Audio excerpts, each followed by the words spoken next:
بسم اللہ الرحمن الرحیم۔ دوسری قسم عوامل معنوی کے بیان میں ہے۔ عوامل معنوی دو قسم پر ہیں۔ پہلی قسم ابتدا ہے، یعنی اسم کا عوامل لفظیہ سے خالی ہونا۔ یہ مبتدا اور خبر کو رفع دیتے ہیں، جیسے زید قائم، اس میں زید مبتدا ہے اور اس کا رفع ابتدا کی وجہ سے ہے، قائم خبر ہے اور اس کا رفع بھی ابتدا کی وجہ سے ہے۔ عوامل معنوی دو قسم پر ہیں۔ پہلی قسم ابتدا ہے۔ ابتدا کا مطلب ہے عوامل لفظیہ سے خالی ہونا۔ یہ عوامل لفظیہ سے خالی ہونا مبتدا اور خبر کو رفع دیتا ہے، جیسے زید قائم، زید مبتدا ہے اور اس کا رفع ابتدا کی وجہ سے ہے، اور قائم خبر ہے اور اس کا رفع بھی ابتدا کی وجہ سے ہے۔ تو ایک مذہب تو یہ ہو گیا، دو مذہب یہاں اور بھی ہیں۔ نمبر ایک، ابتدا مبتدا میں عامل ہے اور مبتدا خبر میں عامل ہے، اور نمبر دو، مبتدا اور خبر ایک دوسرے میں عامل ہیں، ایک دوسرے کو رفع دیتے ہیں۔ یہاں پر دو مذہب اور بھی ہیں۔ نمبر ایک، ابتدا مبتدا میں عامل ہے اور مبتدا خبر میں عامل ہے۔ نمبر دو، مبتدا اور خبر میں سے ہر ایک دوسرے میں عامل ہیں۔ عوامل معنوی کی دوسری قسم یہ ہے کہ فعل مضارع عامل ناصب اور عامل جازم سے خالی ہو۔ یہ فعل مضارع اگر عامل ناصب اور عامل جازم سے خالی ہو تو یہ مضارع کو رفع دیتا ہے، جیسے یضرب زید، اس میں یضرب مرفوع ہے اور اس کا مرفوع ہونا اس وجہ سے ہے کہ اس پر عامل ناصب اور عامل جازم داخل نہیں ہے۔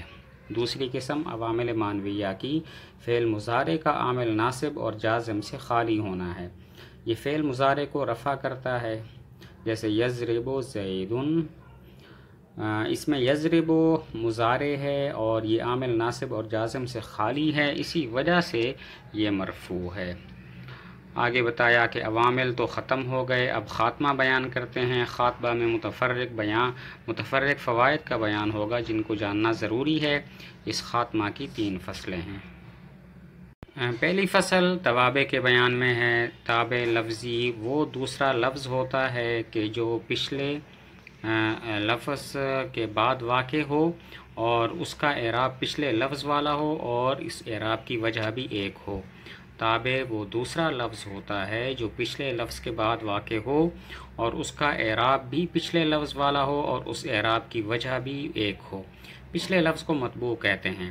تابع کا حکم یہ ہے کہ یہ اعراب میں مطبوع کے موافق ہوتا ہے۔ جو اعراب مطبوع یعنی پچھلے لفظ کا ہوتا ہے وہی اعراب اس تابع کا بھی ہوتا ہے۔ تابع کی 5 قسمیں ہیں۔ پہلی قسم صفت کہلاتی ہے۔ صفت وہ تابع ہے جو ایسے معنی پر دلالت کرے جو خود مطبوع میں ہو یا مطبوع کے متعلق میں ہو۔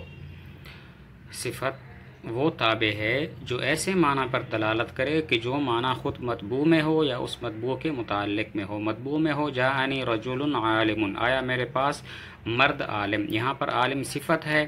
یہ ایسے معنی پر دلالت کرتا ہے جو خود اس کے مطبوع یعنی رجل میں پایا جاتا ہے کہ وہ مرد عالم ہے، اور اس معنی پر دلالت کے جو مطبوع کے متعلق میں ہو، جیسے جاءنی رجل حسن غلامہ یا جاءنی رجل حسن ابوہ، آیا میرے پاس ایسا مرد کہ اچھا ہے اس کا غلام یا اس کا باپ۔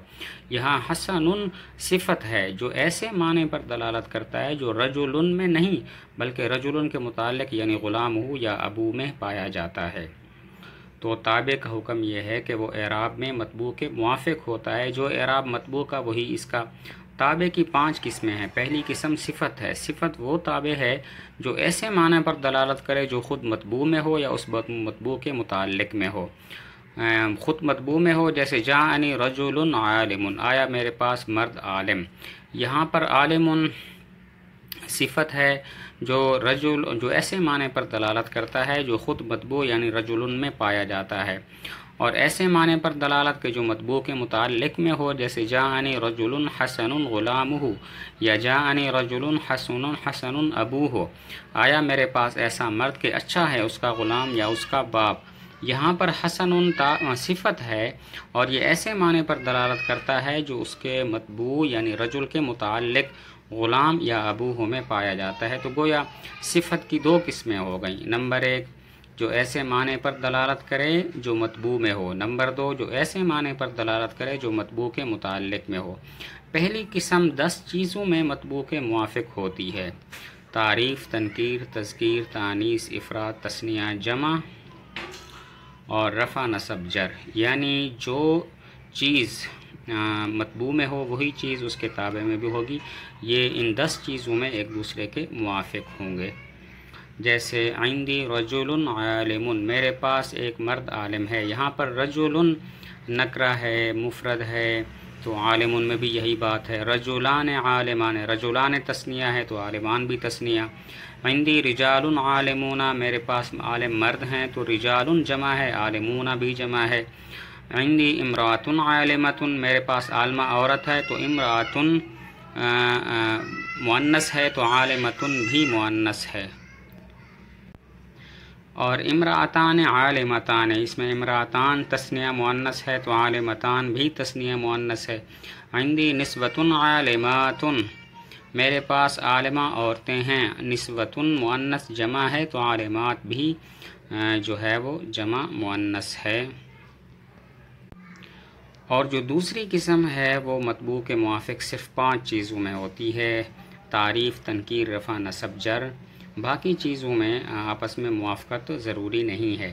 جیسے جاءنی رجل عالم ابوہ، آیا میرے پاس ایسا مرد کہ جس کا باپ عالم ہے، یہاں پر عالم یہ صفت کی دوسری قسم ہے، تو یہ آخری 5 چیزوں میں اس کی موافقت ضروری ہے۔ مثلا رجل نکرہ ہے تو عالم بھی نکرہ ہے، رجل مرفوع ہے تو عالم بھی مرفوع ہے۔ بدعہ کے نکرہ ایک فائدہ بیان کیا کہ نکرہ کی صفت جملہ خبریہ آ سکتی ہے، جیسے جاءنی رجل ابوہ عالم، آیا میرے پاس ایسا مرد کہ جس کا باپ عالم ہے۔ رجل نکرہ ہے، ابوہ عالم اس کی صفت ہے اور جملہ ہے، اور جب جملہ صفت ہو تو اس میں اس ضمیر کا ہونا ضروری ہے جو نکرہ کی طرف لوٹے، جیسے ابوہ عالم میں ایک ضمیر ہے جو رجل نکرہ کی طرف لوٹ رہی ہے۔